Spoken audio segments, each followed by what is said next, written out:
episode 6 of the CJ2K Show. Ideally, this is going to turn out a lot better than last week.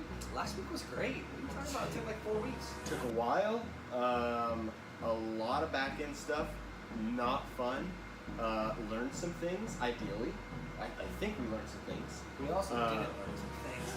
Still Yeah, kind of in the dark. we're still in the dark. We're hopefully we're gonna correct our mistakes, make sure that we're constantly getting the podcast better on a week-to-week basis.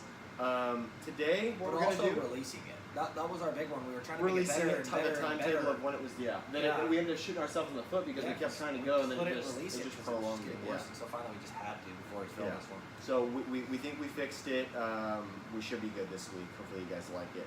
Anyway, today what we're doing is we're going to call this episode, I guess, the Scoville Scale. I don't know if anybody is familiar with that, but we're going to go around the league. Both Connor and I, we both have some hot takes around the NFL league, fantasy-wise, maybe not fantasy-wise, that we're going to talk about. We're going to rank each what do you want to Each call hot them? take. Each hot take Yeah. on a scale. We're going to use the Scoville scale as our scale. So we got basically 3 tiers. Each one of our takes is either going to be ranked as a jalapeno, a habanero, or a ghost pepper, depending on I the. mean, it can be an inbred of both. You can call it what you want at home. It doesn't matter, but that's what we're going to call them today. Well, I may have a ghost barrow somewhere in there. Yeah. Or Ghostinero? Yeah, I don't know. I may Or a have something. jalapeno? Jalapeno? Okay. I don't know. Yeah, we might have something. We might have like some tweeners. But I'm going to between start it companies. off with what I consider a ghost. Okay. The Eagles do not win the division. Not only does that 0-3 in the preseason translate to the regular season, Yeah. that team is sloppy. I think they got hot at the right time. I think they caught people by storm. They were going for it on 4th down. It's over with. Teams catch on to it in the NFL. They are not the best team in that division after this year. Their secondary is going to get a little, not picked apart, but it's going to get proven that it's not as strong as what people think it is. Their pass rushing, their front seven is great. I get all that. Right, of But course. if they can't stop the pass, it's going to be really tough on them. I don't think that offense is that great. I think they don't have the best receiving core. I think their O-line's good, but as we know, their O-line's also aging. Maybe it gets banged up this year. Carson Wentz already got banged up last year. Maybe he comes back, maybe he's a little scared. And then You may be right. We Nick may Foles is have great. been witnessing just a super elongated ride of their spark in the middle of the season. Maybe that's how they went. They were a consistent team, which is the only reason why it's tough to say that they can't continue that. Not a whole lot changed. So, I mean, You're not wrong, but a guy like Nelson Aguilar wasn't supposed to be as good as he was last year, and he was good. and when everything's going for you, when everything's going good, things go right. Yeah. But I think people forget that teams rise and fall quickly. But at the same time, we can sit here and say everything's going for you. Carson Wentz got injured at the end, so everything actually went against them right when it mattered the most, and they still did it. Yeah, I mean, I get what But you're saying, but what what we I'm were saying watching is the teams preseason- rise and fall Of course. all the time, and I don't think that team is a sustainable. Basically, you don't get a Pats vibe from them at all. No, they don't have a dynasty written on Yeah. them. They had a one breakout, huge year. Nick Foles played out of his mind. Yeah. Trying again, doubting. Yeah. I don't see it. That's why it's a ghost pepper hot take, baby. Gotcha. Let's go. 15 millions Scoville. Whatever. I don't know what it Whatever is. number it is. I don't know the numbers, but let's go. Let's All get right, to so the I'm top. gonna go ahead and do my first one. I don't know what this is gonna be ranked. What do you want to call this one? Jalapeno. Jalapeno. I mean, I think that they. Regardless, you guys can decide for yourselves as well. But I don't think Jarvis Landry is going to be the top wide receiver on the Browns. I think it's easy to say that when they brought him in here, that was their goal, and that was the reason that they brought him there and what they were going to use it for. I'm not even going to talk about Des Bryant and that whole situation. Don't know if he's going to get another offer. Don't know if he's going to end up there. Doesn't matter. But I don't think Jarvis Landry is going to be number one. I think Josh Gordon's going to be number one. We all know what he did when he was actually on the field and not taken off the field. He's an absolute firecracker. He can do anything. He's a physical beast. I was watching some highlights from him. I was getting excited for his comeback. I can't wait to see what he has to do. I'm hoping that he's going to have an entire season, an entire healthy season to play. And I think he's going to be the best fantasy production in terms of the receivers for the Cleveland Browns this year. What I'll say is Hard Knocks has made everyone slightly a Cleveland. Oh, And I mean, if you absolutely. say you're not a Koopa fan, I get it. But at the same time, like, are you sure? Like, Right, they're yeah. fun to watch. Yeah. They're a blast. Bless them. Yeah, You know, I mean, it's it's a common saying. just Yeah. as everything. But the reason why I only say jalapeno is because a lot of people have Josh Gordon ranked right with him. I think it's a close battle. Yeah. I think Jarvis is the better receiver. I think he finishes higher in my opinion. But I don't think it's like, oh my goodness, hot take. You know? Because of the fact that they do have all of a sudden all these weapons. And the let's not go quiet on Antonio Callaway. Just say. Okay. Yeah. I wouldn't be shocked if he was a top 30 receiver this year, Okay. which could have been a hot take. But We didn't list it. that's though. not good enough. It's not good enough for me. Let's go next. What about my next one? We'll stick with that same team. Carlos Hyde does it again. He's a top 10 RB. Carlos Hyde was number 9 last year in my league. I see him doing it all over again. Everyone's like, oh, they drafted Nick Chubb. Yeah, I forgot they drafted him in the first round. Yeah, it's not like they brought in a bunch of dudes. Yeah. They paid Carlos Hyde 4 year, $40 million, and they said, I want you to be our running back. They did. Sure, they got insurance in Chubb, but it's Right. not like they're like, oh, yeah, we just spent our first pick on Saquon Barkley. Sorry. They didn't Right. do that. They trust in the guy they went out and got and paid, and he's looked the part in preseason. He's a top 10 running back. Mark my words. I've got He has him all looked the day. part of the preseason. I'm not gonna lie. It's been fun to watch so far. No doubt in my mind he's top 10. So moving on, my next one. I believe that Marcus is going to be the top quarterback fantasy production this year in the AFC South. Let me interrupt. Go ahead. With that statement being out there, does he do it because of Matt LaFleur? Oh, absolutely. That's the reason why I'm taking Okay, why I'm okay. doing why I'm saying this right now. We've talked about the Titans before. We've talked about the change that they made in the offseason and the rise, the climb that they're on as an entire team.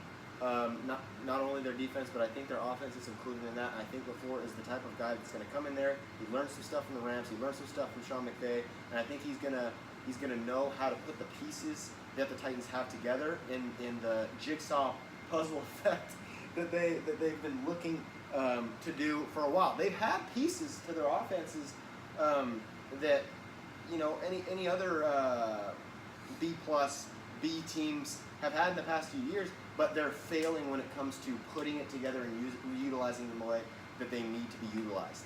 Yeah.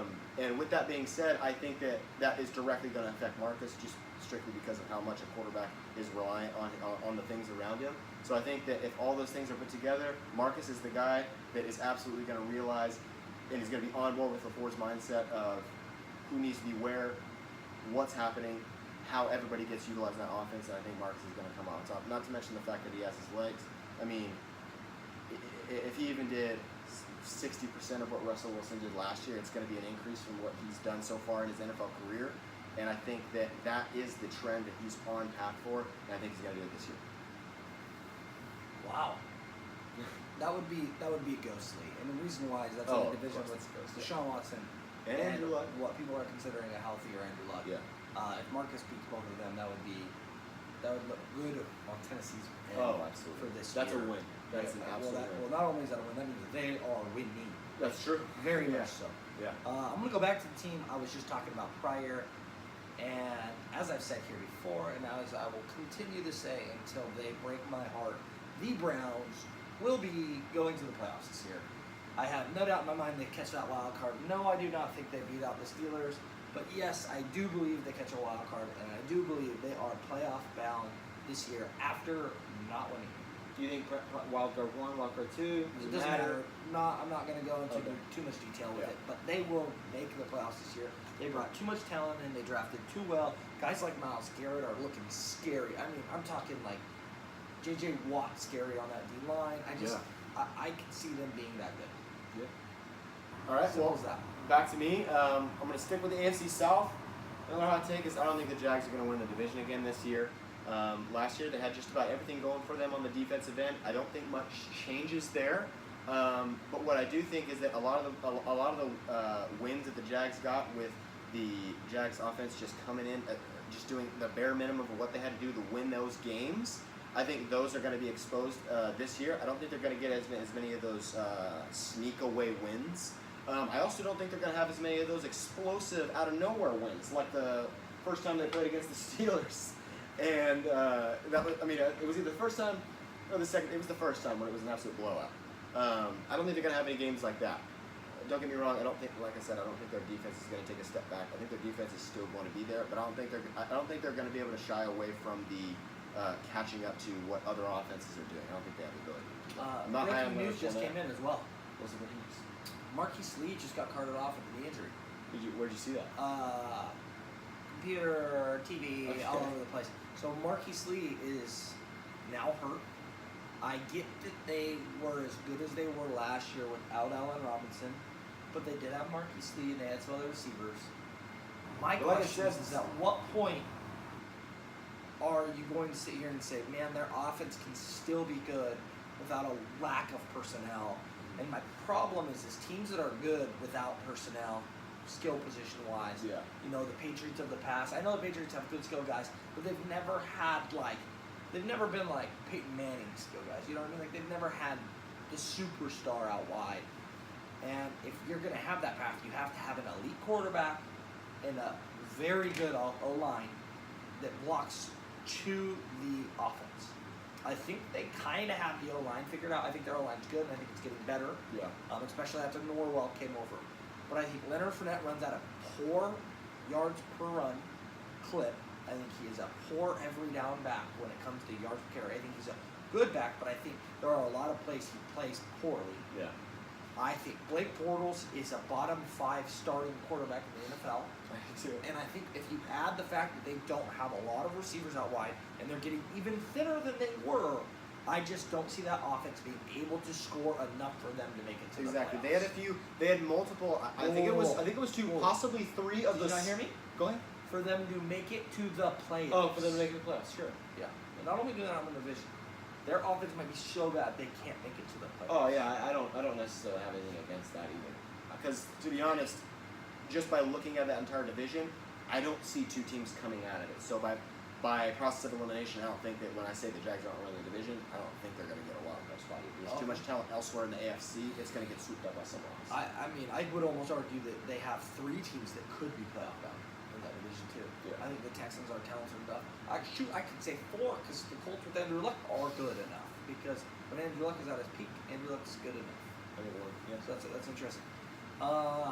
Back to myself, I have an interesting one for the fans. It's not. This is probably a habanero. It's nothing crazy. Yeah. But there's a good tweak with it. And I have that the Steelers have 3 receivers in the top 30 receivers this year. I think AB's a no-doubter. I think Juju Smith is a no-doubter at this point. After what I've seen from the preseason and what I've watched, he is a top 30 guy. And James Washington as the number 3. I've heard you say his name multiple times. Juju Smith is going to start getting maybe a little bit more safety help than he was getting. AB's going to have to get double teamed, which leaves a 3rd receiver to get open. And James Washington is the guy that will make defenses pay. And I see a big year for them and Big Ben. I don't see a huge year for the Steelers, but I see a huge year for the receiving core as well as For the fantasy yards. output. Yeah, there you go. So 3 receivers in the top 30 for that team. I mean, I kind of want to go back to back on mine if you don't mind. Go ahead. Do what you want. The Cowboys, on the flip side, Yeah. don't have a receiver in the top 30. Not any of them, not one of them. They have 0 offensive players except for Zeke that are even fantasy relevant. Yeah. In my eyes, how about that? In my eyes, Okay, and this is going off of when we talk about fantasy, we're going off of a standard 10, 12 team league. Yeah. So nothing. It's Just not like we're talking standard, about a like- 16-team league where Right, Alan right. Hearns may come into play. I'm Right. talking a standard 10 to 12. I don't think they have a fantasy relevant player other than Ezekiel. Not Dak Prescott. No one else. I think Zeke is the only fantasy relevant offensive player on their team. Okay. That's fair. All right, I'm going to go ahead and skip one. We've been talking a little bit about the AFC North a little bit, specifically the Browns. I'm going to go skip one. I'm going to go to, I think McKinnon or Carson or one of those 2 guys is going to finish in the top 10 running backs wise this year. Originally, I was looking at the division as a whole, and there's a lot to like. There's a lot to like easily when you look at Todd Gurley and David Johnson for the Cardinals and the Rams. And there's also a lot to like with McKinnon and Carson in terms of what we have seen so far in the preseason, what we've seen last year out of McKinnon. And I think one of those two guys, I think McKinnon's going to be a little bit more involved with the 49ers passing game than Carson will be with the Seahawks passing game. But so far, what I've been seeing from Chris Carson the preseason, the little bit that we saw last year, I think this is gonna be his. If you want to call it a breakout year, I don't think it's gonna be anything absolutely groundbreaking. But I think just by sheer volume for either of those guys, they have the ability to get up there in the top 10. What'd you call that one? On our scale, on our Scoville scale for the podcast. I'd give it a habanero. Habanero. I personally don't think Jerick McKinnon is a top 10 play, but in that offense, he very well could be. Yeah. You know what I mean? Like, So I think I would put habanero's it at a 30% chance Yeah. that he finished in the top 10, which I think classifies as habanero. Yeah. I got another one that I think a couple people will enjoy in this. Let's hear it. I have Kittle, Goodwin, and Garcon will all be what is considered fantasy relevant this year. And what I mean by that is both receivers will be fairly high-end receiver threes, and Kittle will be a fringe tight end 1, tight end 2. And I think it's very fantasy relevant. Yeah, I think that's fair. I think all three of them. And then to piggyback on that, Yeah. with those guys being as good as they are, I don't think that Jimmy Garoppolo will finish in the top 10 quarterbacks. I think Jimmy Garoppolo is actually going to struggle at times this year, but I also think they're going to struggle as a team this year, which means they throw the ball more. And so I think as Jimmy struggles, those receivers obviously are good still because of volume, but I don't see them being that great, and I don't see Jimmy being that great. So I see the core itself outside being great. Yeah, I don't think fantasy-wise, I don't think Jimmy G's going to finish in the top 10 either. I wouldn't disagree with that. Okay, moving on. We're going to touch a little bit of the AFC West.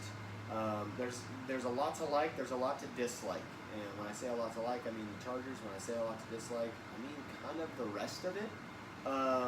When it comes to the Raiders, though, specifically, I'm not a fan of their offense as a whole. I mean, if you rewind 1 year, maybe even 2 years, I think there was enough there to say, hey, they might be onto something. This could be a top 5 offense in the league in a few years. And I think they've reached the point where we're at the point of the expectations should be shown, and they're just not there.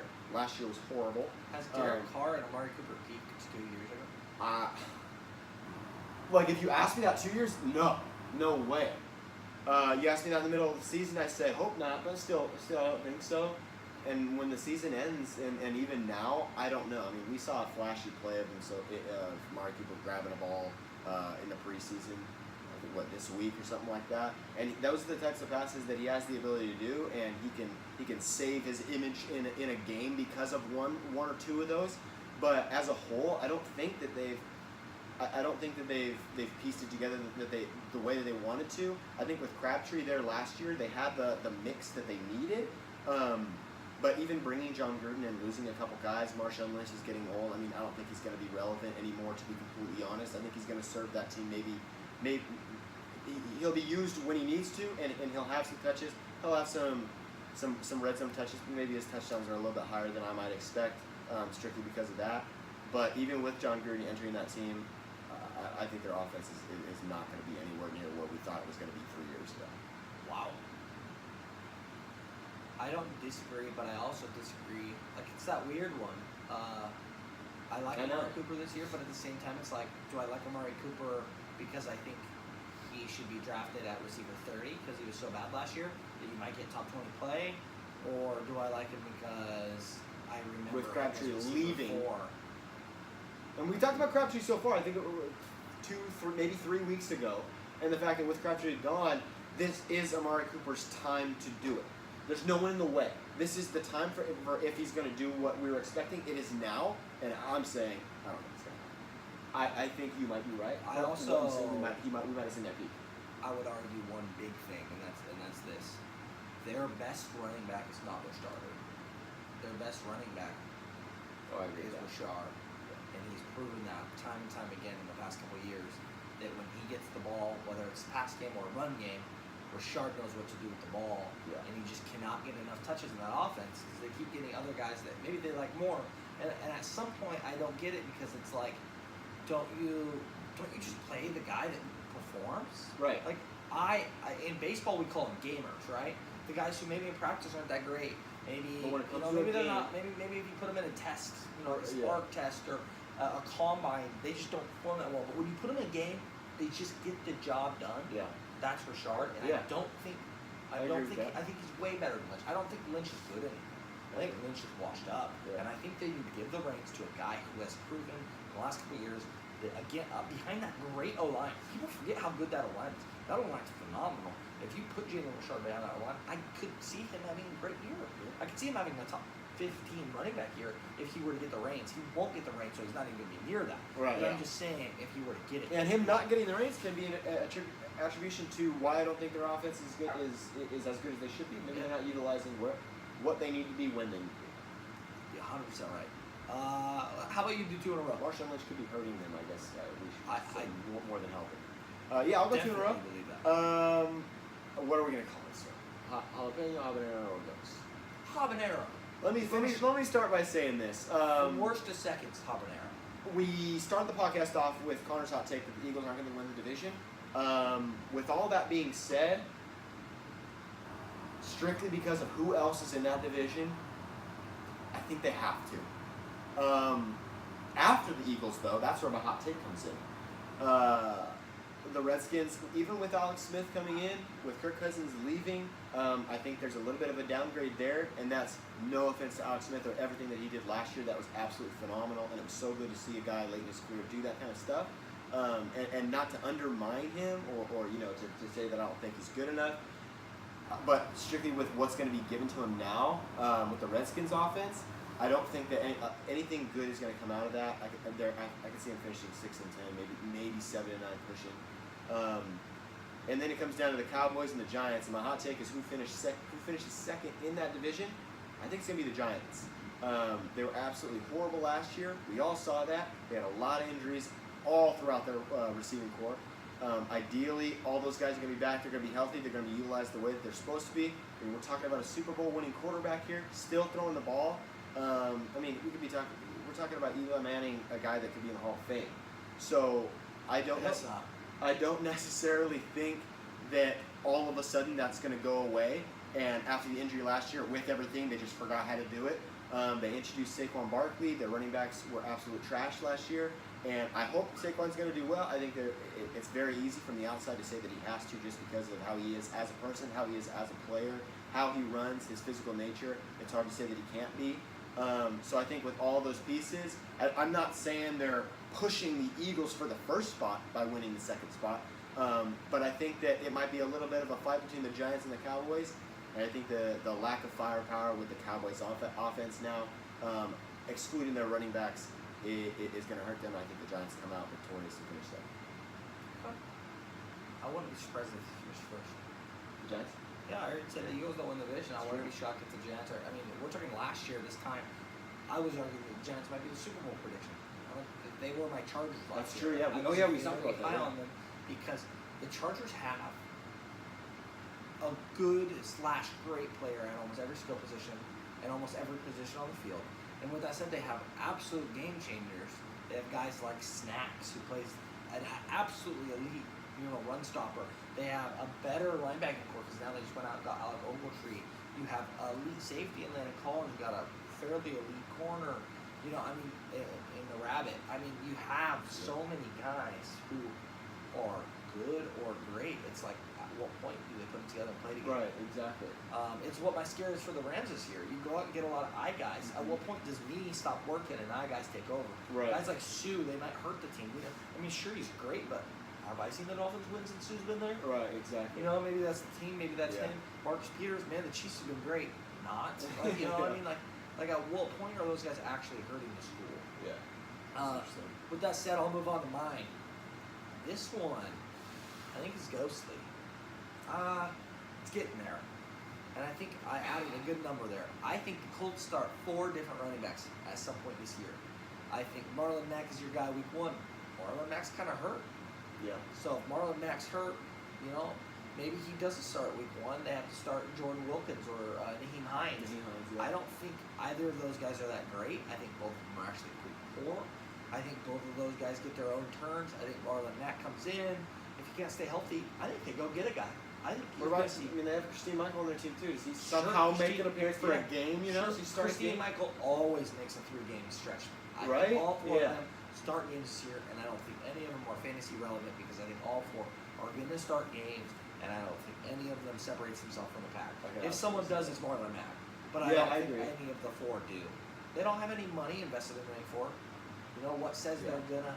You know what says they're going to invest money in? Yeah. any of the 4. Yeah. So, I can see that. with that said, the other thing to go with that would be not only do they have 4 different running backs start, the running backs they do start are going to be poor because the divisions in that league are going to stop the run. Right. I don't think any. Here, I'm going to add one to the list Go right ahead. now. Go ahead. That division doesn't have a running back finish in the top 10. I gotta think about it for a second. Okay, So we yeah, got that applies. That applies Leonard for a hot Fournette. team, of course. Lamar Miller. We got the Derrick Henry, Deion Lewis, and we have my Colts running backs. None of those people will be a top 10 running back this year. The reason why is they're all good run defenses, except for the Colts, Right. which obviously hurts the Colts running backs a whole lot more. Yeah. With that being said, the Tex, I would argue that the best shot at it is going to be Lamar Miller because they finished so poor in the division that they're Yeah. going to go up against other bad players in their divisions. Right. That maybe he sneaks away, as good. But I don't think any of them finish in the top 10. Even Leonard Fournette, I think they're playing in too tough of a division. Defenses so, too. Defenses are good in that division. They are good. Yeah, I mean, going back to actually last episode with our rankings for each position, I mean, we did have a guy in the top 10 in that division. We did have Leonard Fournette, so I think it absolutely applies as a hot take to say that nobody in that division would end up there. Next up, if you've been following the podcast from episode 1, even episode 2, possibly episode 3, because I'm pretty sure he's come up in at least the first and maybe even the third one. We've talked about Dalvin Cook. We've talked about how the hatred, if you want to call it the hatred, I don't know. I mean, you can call us Dalvin Cook haters. Me specifically, a little bit more than Conner, I believe. I don't think that seeing him for 4 or 5 weeks, whatever it was last year, and seeing the things that he does is enough for us to all of a sudden jump on the Dalvin Cook train and say he's this elite running back. Running backs, I mean, it takes time for that stuff to happen. It doesn't just happen that way. And especially seeing this a quick stint like that. Hey, think about the Vikings offense as a whole. I mean, you don't need Dalvin Cook to produce like he did for only 4 weeks for an entire season to go as far as they did. So strictly because of what they might need, he might not end up being what everybody's thinking. But my hot take is specifically that Latavius Murray, fantasy-wise, is going to outscore Dalvin Cook. I don't necessarily agree that Latavius Murray is going to have more touches. But what I do think is that Dalvin Cook, I think, is going to be a little bit more, or utilized a little bit more at the beginning of the season. He's projected to be completely healthy at the start of the season, correct? Who? Dalvin Cook. Yeah, I mean, he's playing right now. Just like So, last game. I mean, it's going to be a split from day one. Obviously, Latavius Murray and Dalvin Cook are both going to see the game in, game out, as long as they're both healthy. But I think that the eyes and the shots are going to be more with Dalvin Cook towards the beginning, see if they can get the ball rolling early. And I'm here to say that I don't think that ball is going to get rolling. I think Latavius Murray is going to be more reliable back. I think he's going to do exactly what he did last year, a little bit more so. I think he's going to take over maybe McKinnon's role with a little bit more pass-catching abilities. Latavius Murray hasn't been the absolute best catching the ball, hasn't been the worst. He's kind of just been a guy that's there. If you need him, he's there. And I think he's going to step up in that category. I think Latavius Murray is going to outscore Dalvin Cook. That's ghostly. That's ghostly, right? That's ghostly. I mean, we're talking about a guy who's probably not in the top 150 in ESPN rankings. Right. For He's going to players. draft it. And Going Dalvin, to draft it. and Dalvin Cook, we're talking about a top 20 player. I think that might be the biggest hot take today. I mean, maybe. Possibly. There's a couple up there, but that's definitely one of them. Yeah, I'm going to go for it. I like this Good. one. This is bold, though. Good. Julian Edelman is a top 15 receiver this year with the suspension. And I don't think that it should come as a surprise, don't get me wrong. Yeah. Because A, he's suspended for 4 games. But on top of that, I think he's going to be so elite with how many bad players they have on the outside, and they keep cutting receivers. Is Eric Decker going to be the guy? No. You know, like they don't have a guy outside. Right. You have Gronk in the middle. That's it. And if Gronk's your best guy, I think Edelman, after 4 weeks, comes back and is electric and is quality and gets absolutely a ton of targets. Yeah. We're talking 10 plus a game, Yeah. and I think he finishes in the top 50. I think he has a spectacular ending of the year. Could see it. I mean, could you imagine though? Miss first 4 games, That's tough. and you dude. come back and finish the top 15. That is tough. I mean, I'm not saying that's like unheard of. I mean, well, you compare it to this though, in terms of caliber. Think about Zeke and the amount of games that he missed at the end of that season. That's what pushed Kareem Hunt to winning that yards title last year. Yeah. So think about it like that. I mean, if we're talking about now, we're talking about top 15. We're not talking about one. So obviously, we're not saying Edelman's going to have a Zeke type year for his position. But what we're saying is that without 4 weeks, that matters. So that could very well be something that pushes him in the top We're talking 25. that's you know, 300 to top 30. 400 yards for a good quality receiver, and we're talking probably a touchdown or 2. Yeah. That is a lot. That's a lot, That yeah, is yeah. a lot of fantasy production. Absolutely. We're talking that's 40, 50 points right there that he's just missing out on for not playing. And if he's going to miss out on 40 points in fantasy and still be in the top 15, imagine what you're getting top 8 to 10 production out of him the other weeks. Yeah. So yeah, that puts him in the elite category. Yeah. You heard it here first. All right, so I'm up next. I like this one. So first of all, let's just talk about the AFC North in general. I'm going to start with the Packers. I'm going to talk about receivers. So here, we got Devontae Adams. Yeah. And we got Randall And Cobb. Randall Cobb. Let's say top 2 right there. Okay. Let's go Vikings. Vikings, you got Stephon Diggs and Adam And Thielen. Adam Thielen, right? Elite. And then we can talk about the Bears. We can ignore them. It's fine. Doesn't matter. We got Robinson. And we then got Anthony whatever you want to Miller. throw in there. It probably won't be who we think the 2 is in terms of fantasy. It'll be some guy. And then we got the Lions. We got Marvin Jones. We got Golden Tate. Now, year in, year out, both of those guys are constantly up top. I mean, they have Matt Stafford throwing the ball to them. They've had a running back core in the last few years that has been shifted around. Doesn't really matter because they're the Lions, because they chuck the ball. That's who Matt Stafford is. There's a reason those guys are constantly up there. And anyway, my hot take is that if you average the fantasy points and position that the top 2 running backs from each of those 3 teams and where they finish, I think the Lions emerge victorious in terms of those 3 teams. And I think that collectively, Marvin Jones, Golden Tate, they get the job done, average it out together, and they're going to be a better duo fantasy-wise than Devontae Adams, Randall Cobb, or Diggs, and Thielen. And you guys know how high I am on Diggs. That's. I think the gap is going to be a little bit, basically what I'm saying is the gap between Thielen and Diggs is going to be a little bit too big. It's going to be that same exact gap, you know, plus or minus a guy when it comes to Cobb and Adams. And then you're going to have Golden Tate and Marvin Jones that are just going to be smack dab right in the middle, a little bit averaging higher, and they're going to come out. Okay. I got a funny one. An interesting one. You know Clayton Kershaw's? You know? Yeah, I think we talked about Stafford. Okay. They went to school together, right? They grew up together. Yeah. Who do you think, in the course of 12 months, throws a ball more times? In the course of 12 months, Matt Stafford or Clayton Kershaw? Clayton Kershaw. Why? Volume? I mean, but I'm talking Matt Stafford might be throwing all offseason. Kershaw could take a 2-month hiatus of not throwing for shoulder health. true, but think about it like this. It's tough. So Think about it like how this. many attempts So does let's Matt go. Stafford Let's have go per in game? season. Let's go in season. So think about Clayton Kershaw. He's pitching. Let's be. I would say Clayton Kershaw has 180 pitches in a week because you got to count bullpen. Yeah. You got to count. I'm not talking.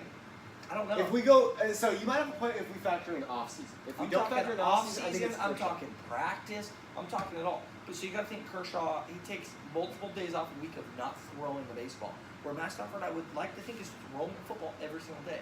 Sure. When Kershaw's on the field, he throws the ball a hell of a lot more than Stafford does when he's on the field. Sure. But you got to remember, Stafford pregame throwing. Stafford practice is throwing. Like who do you think throws the ball Stafford could, dude. more? Straight up, Matt Stafford could throw the ball more. That's interesting. I just Which shouldn't happen. It came up in my head, and I was like, Right. who has the better arm? Yeah. They went to the same school. Who's got the better arm? Because you know Stafford had probably Pepe Spawn growing up. And then you had sure. Kershaw, Stafford on the bump, just left and right at you. Yeah. Like, I'm curious to know who gets the most. And then if we use out of go the ball. lifetime, Matt Stafford's thrown the ball more in his life. How about let's I'm go there. intrigued. I'm intrigued. Yeah. That's all I'm saying. Go ahead and go again. I think we each got a couple more here. Yeah, we got a couple more. I'm going to go ahead and I'm going to talk about the Falcons specifically. It's going to be a take similar to my previous one when I was talking about the Vikings and their running back duo. Tevin Coleman specifically, I'm going to talk about Tevin Coleman for a little bit. He's been a quality 2 guy. Anytime that he has to pop in there for the countless amount of times that Freeman has to come out on the sideline or anything like that from the hits that he shouldn't be taking, Tevin Coleman's always in there. And there's almost you can interchange those guys, and it's like nothing happened with that offense in terms of crazy stuff. you know. When Freeman is out and Coleman plays, Coleman is RB6 in the weeks he has stepped in the weeks in when and played Freeman's and out for the whole started. week. Correct. Okay, when well, he's out, he comes in and he's RB6 in those games. Oh, I like that. So I don't know about you, that's elite. Not only is that elite, absolutely, but Freeman's also known to miss multiple games a year. Yeah, exactly. And Tevin Coleman's entire career, which is small, I get it. Yeah. But even when Freeman does play, Coleman has still proven to be an RB2. A lower end RB2 is usually about running back 20. Yeah. A lower end RB2 is quality football. I mean, that's quality football for a guy who's probably been drafted as a 3rd/4th running back. Yeah, absolutely. And if he's drafted as 3rd or 4th, and you're getting RB2, numbers every single year. I call that a please be drafted.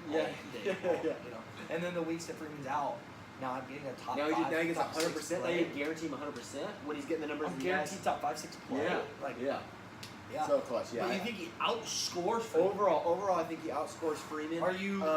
And this isn't with me forecasting any sort of reason that Freeman's not So going to you're be on saying the no field. injuries? No, I'm not. No, there are going to be injuries. But what I'm saying is that I'm not saying it's because of the injuries, because those have been happening. You're saying What I'm saying is that I think the Falcons are going to catch on to the fact that, hey, we value Devontae Freeman more.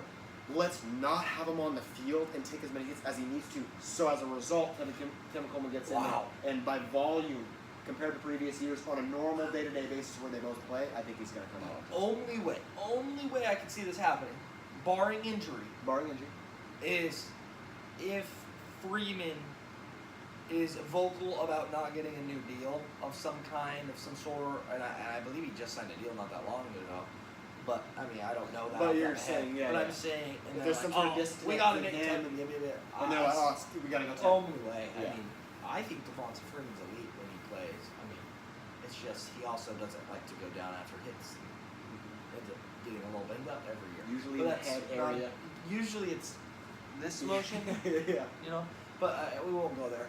Yeah. My next one's funny, strictly because I think most would agree. It's funny, but you're gonna agree. That is exactly. Bills don't have a player on offense that not only should start on a regular standard 12-man league, they should be unownable in a 12-man league. There's one player, maybe, that is ownable in Kelvin Benjamin. Maybe ownable. Oh, I guess you got LaShawn McCoy.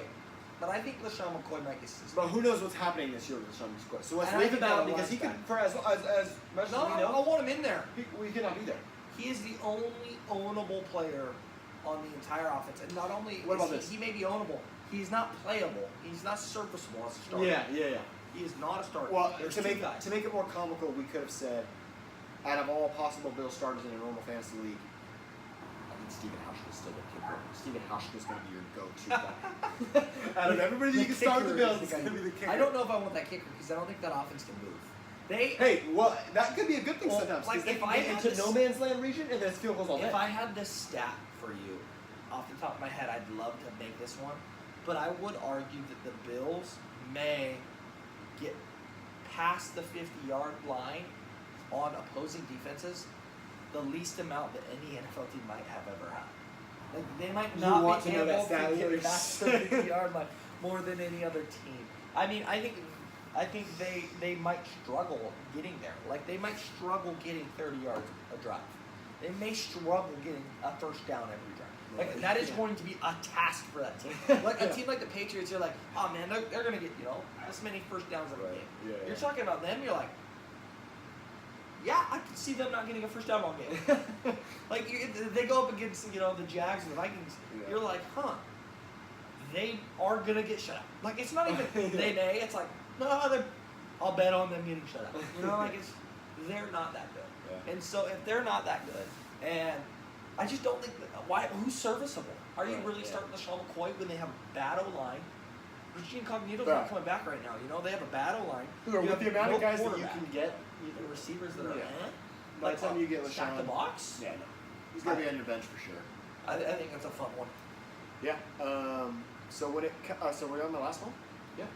I may come up with one or two. Well, if you got a couple in your mind, yeah, keep them coming. But anyway, let's talk about Russell Wilson. I'm not gonna lie, before I talk about him, I have a little bit of animosity when it comes to Russell Wilson. Last year in my dynasty league, I took over a team that had Russell Wilson, and I traded him away because I wanted Marcus on my team no matter what. And I lost to a team that I traded Russell Wilson to. So I don't really like talking about Russell Wilson and his fantasy value all that much. But let's go ahead and talk about it. He was QB1 last year. My hot take is, don't get me wrong, the Seahawks offense and the Seahawks team as a whole, they find ways to win games. They are a winning program. They know what it takes. They have Russell Wilson at the helm, and he's an absolutely fantastic player. With that being said, I don't think he's going to be in the top 5 in QB play this year. And this is the main reason why, other than Doug Baldwin, and we've talked about Doug Baldwin on last podcast a little bit. One of the most undervalued players. Undervalued, absolutely undervalued. After him, who is getting Russell Wilson to the top 5 in quarterback rankings? So my question for you would be, last year Russell Wilson scored 37 of the Seahawks' 38 touchdowns. I got an answer for you. Are you saying it's unsustainable for him to do that again?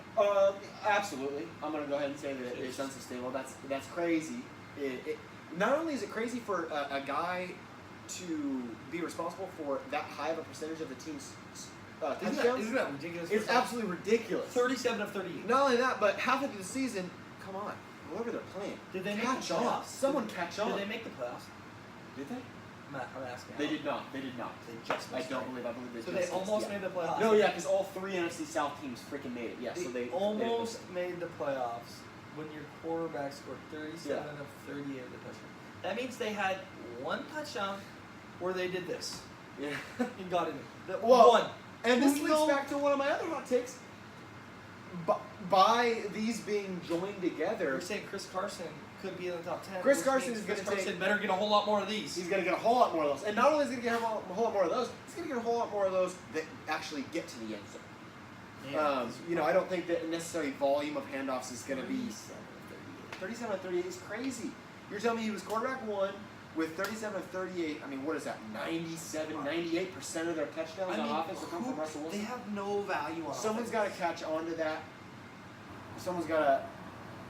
They lost Jimmy Graham. We were talking about that for a little bit. They have no value. Oh, Luke wasn't Wilson. wasn't an extreme threat. Jimmy Graham wasn't last year for the Seahawks offense. I want to say he was number 2 behind Doug Baldwin in terms of touchdowns for the offense. I don't know that, to be completely honest. You're right. I don't know. Okay, so You might have been first, but I think you might be right. So, but basically what I'm saying is, you take away Jimmy, you don't have somebody of his caliber to replace him. I don't think Russell Wilson's going to get a top 5 in terms of quarterback. So if you can grab somebody on our list maybe from last podcast that could be in top 5, and you have Russell Wilson and him to compare, I say go with the other guy. That's what I would do. Wow. We're talking about a guy who has been and is elite. Basically, yeah. We're talking. Oh, absolutely. He is my player that I would argue there is no one player that is more invaluable, that is more valuable to his team. The meaning of MVP, the real true meaning of MVP, right?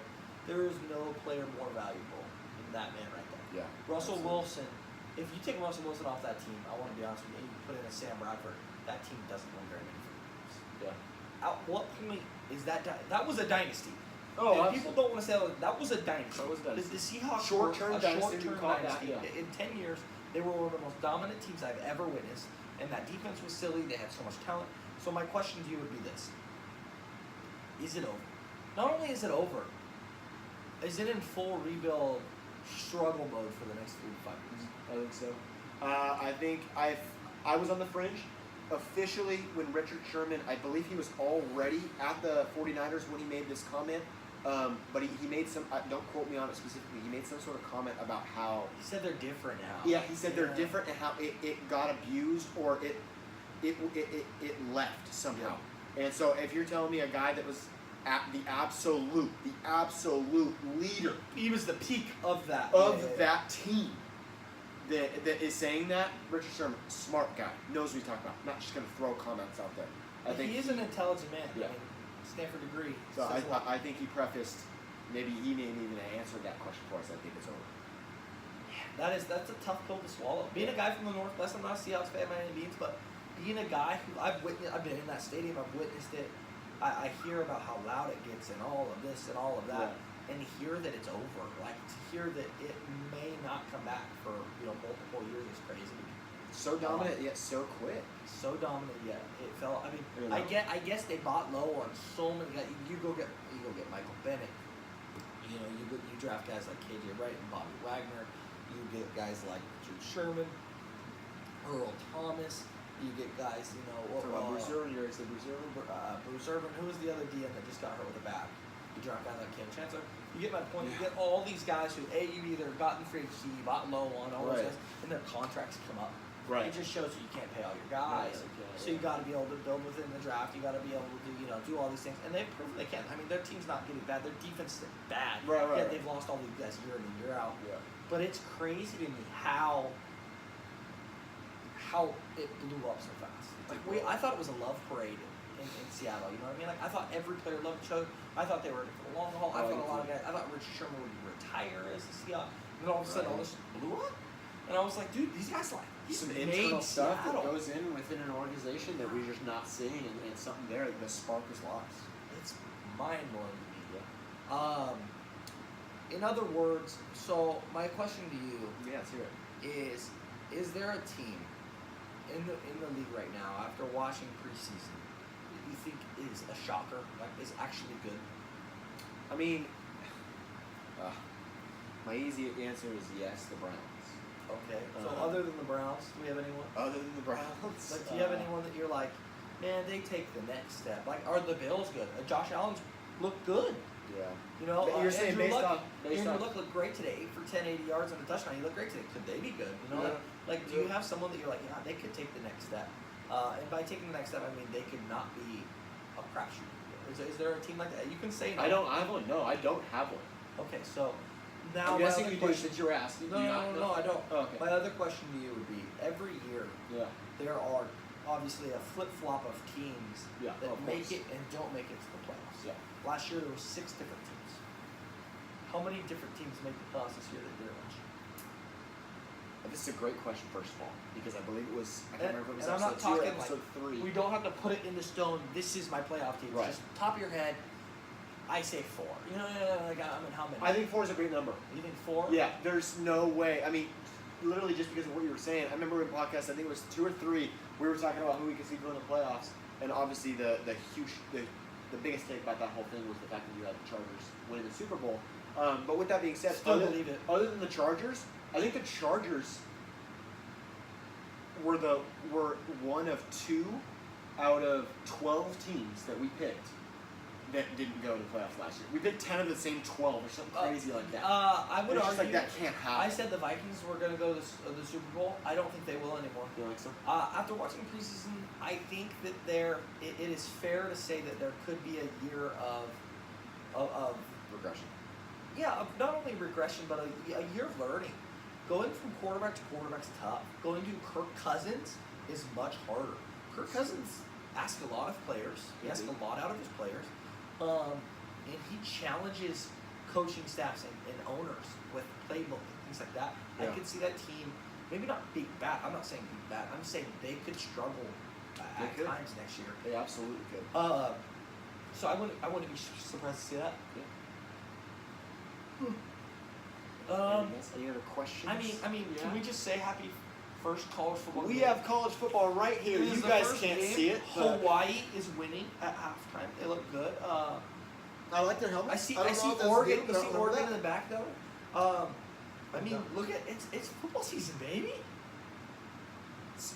And we're not talking exhibition games on the screen. We're talking real games. It counts. Regular season games. How many games? I think we're 12 days away from NFL first game. Really? Yeah, I think so. I think 13 was yesterday. Yeah. Does that not get your loins going? I think that's the same. Gets my loins The blood, firing. the and then blood that- pressure is rising. I mean, I'm It's thrilled. exciting. J.A. Happ just won his 5th straight for the Yankees, so Yankees No, just won super 2 fun about straight days. So what you're saying is Yankees life's won, good? Yankees won a doubleheader. Work is going good. Yeah, life's pretty awesome.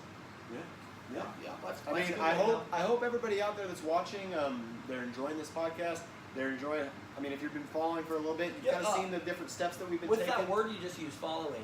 Yeah. Follow us on Twitter. Follow us on Hey, Instagram. yeah, I forgot. Follow us on Yeah. YouTube. You don't have to download them if you don't have. My dad actually was like, "Do I have to like download those to watch pod?" No, dude, you don't have to download them. Don't do anything. But I'm Just just saying, press if you play. have That's them, it. Yeah. throw the follow, throw the like. Please, Yeah.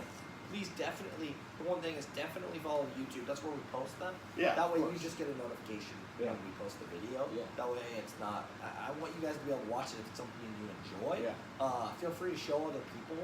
We're not trying to become massive by any means. No, but we just want to have a little bit more of an We have immersive gone- experience, no matter Yeah. where you are. You know, you can kinda As get you've a learned, taste. we've kind of gone away from the league slightly. Yeah. We're talking about more fantasy as a whole. Yeah. That's more just to become to where other people could watch it. Right now, it's down to where only 14, 15 other people could watch it. Other than I mean, no us. matter how big of a diehard fan you are, there's only so much you can listen yeah. about somebody else's fantasy football league. You know? Yeah. So we're going just to fantasy as a whole. Yeah. I hope that's I hope that's still enjoyable. It's to still watch. information that now everyone can use. You know? And hopefully not we can expand, but hopefully the stuff we were talking about is Yeah. still valuable to Yeah. the everyday viewer that we have. Because our biggest viewership has 15 other people. Right. They're on the other side of the screen. They're pretty much Yeah. watching every week. Yeah. But I mean, we definitely have some other people that are enjoying it and watching it, and I get asked about it actually quite a bit now. If they can watch it, blah blah blah, and if they can. But be yeah, I part mean, of so an with that being episode- said, yeah, Connor's been telling me, he's like, oh yeah, I got questions every week about the podcast, stuff like that. That's exactly why we have the Twitter and the Instagram too. Not only so you guys can have a little bit more of an immersive experience, but to ask questions there. If you guys have questions, Twitter's going to be a great place for us. For example, last week we had some issues with the upload situation, the export and stuff like that. We sent out a little notification for people who are following, just so they can kind of get an idea of where it is, what's happening. So yeah, questions and stuff like that, throw them on there. That way I can see them too. I know that a lot of the guys in the league or in the Actually, we league. should probably. I wonder if you're a groupie eligible participant. It's up to you guys. I mean, I don't know. I mean, it's technically you got to be in the league, but I don't want you guys to have to make any sort of altercations to your guys' rules. You do a but fair amount. Yeah. So I'm curious. I'll shoot it shoot in it by there. them. They'll see this too. Shoot it by them. I'll shoot it in there. We'll Yeah. see. We'll see. I'm curious to know what others think about that. Yeah. I'm not opposed to it. I'm also not like, yeah, he definitely needs to be in there. Right. It's kind of like, would it be beneficial for you or Right. the league? I don't know. Yeah. No, I don't know. But it's just something interesting to talk about. Anytime we can bring up something to the league. Yeah. Other than that, happy football season. Happy football season. With that being said, don't forget MLB playoffs are coming up, and the end of the MLB season is coming up. So don't be dogging on MLB just because. Yeah. Okay. football season. Fair enough. Yeah. That's all I'm saying.